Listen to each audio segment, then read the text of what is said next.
Filma sauc Pazudušie sniegā. Pastāstiet, kā tad jūs īsti pazudāt? Nu, viens brauc ar lidmašīnu, izkrita ārā, paslīdēja.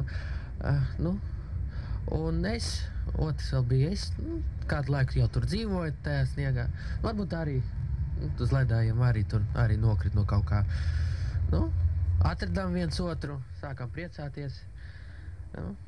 Tad bija grūti. Ziemeļpolā tas bija. Vai Antarktīdā, ar kuriem viņš lido.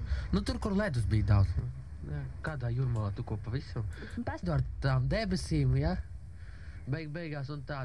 Tur mirklī bija, kad mēs satikāmies abi, tur tāda mūzika bija vairāk tāda, kā nezinu, tāda. Domās, tur vajag, nezinu, ko raudāt, nezinu, ko darīt. Es domāju, ka gala nav. Man tā šķiet, ka kad viņi ieraudzīja to putniņu, kas lido un sāk skriet viņam pakaļ. Beigas tāds varbūt traģisks bija, iekrīt ledu iekšā, nogrim, ne otrādi. Tāda filma, tāda varbūt mistiska, nezinu kā. Gala nav, beigas nav. Turpināja dzīvot viņu tajā ledu, nezinu. Bet kāda ir jūsu versija par filmas beigām? Noskatieties un izdomājiet.